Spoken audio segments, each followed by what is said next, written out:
Hi எல்லாருக்கும். இன்னைக்கு தோட்டத்தில சாமி கும்பிடுறதுனால எல்லாருமே தோட்டத்துக்கு தாங்க வந்திருக்கோம். கொல்லை வச்சுட்ருக்கிறவங்க எல்லாருமே இந்த மாரி செய்வாங்களான்னு கேட்டா எனக்கு தெரியல. ஆனா yearly once 3 years once or 5 years once ஆவது இந்த மாதிரி கொல்லை சாமிக்கு பூஜை போடுறதுன்றது ரொம்பவே நல்லது. அது தோட்டம் நல்ல செல்வ செழிப்பா இருக்கிறதுக்கும் உதவியா இருக்கும் அப்படின்ற மாதிரி சொல்றாங்க கொல்லை சாமின்னு. இதுக்கு முப்பூஜை போடுறது அப்படின்றதும் இன்னொரு பேர் சொல்றாங்க. நான் கேள்விப்பட்டிருக்கேன். ஆனா இப்ப தான் நான் நேர்ல பார்க்குறேன். ஃபர்ஸ்ட் டைம் பார்க்குறேன்.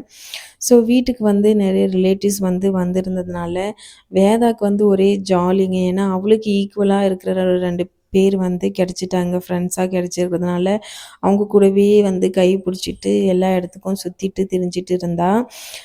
பக்கத்திலேயே ஒரு ஆறு இருக்குங்க. தோட்டத்துக்கு பக்கத்தில ஆறு தான் இருக்கே தவிர தண்ணி இல்ல இந்த சம்மர்ல. ஆனாலும் அங்கங்க பாறைக்கு அடியில இருக்கிற கொஞ்சம் கொஞ்சம் தண்ணீல இருக்கிற மீனு புடிச்சிட்டு வர்றது, தண்ணீல விளையாடுறதுன்னு சொல்லி நல்லா வெயில்ல ஆட்டம் போட்டுட்ருந்தாங்க. பாருங்க இந்த கடவுளோட உருவம் இப்படிதான் போடணும் போல மணல்ல. ஒரு பக்கம் சாமிக்கு செய்யறதுக்கான வேலைகள்லாம் நடந்துட்டு இருந்தது. பொங்கல் வச்சுட்ருக்காங்க. விளாம்பழம் மரம் யாராவது பார்க்காம இருந்தீங்கன்னா பார்த்துக்கோங்க. இப்படிதான் இருக்கும். ஏன்னா நானே இப்பதான் தடவ பார்க்குறேன்.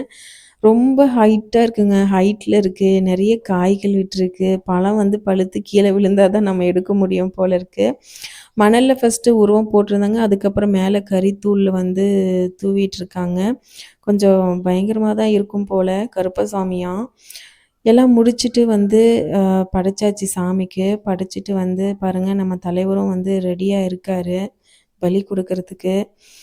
எல்லாம் முடிச்சுட்டு சாமி கும்பிட்டு, சமைச்சு, சாப்பிட்டுட்டு வீடு கிளம்பி வர்றதுக்கே ஈவினிங் ஆயிடுச்சுங்க. 6:00 மேல ஆயிடுச்சு.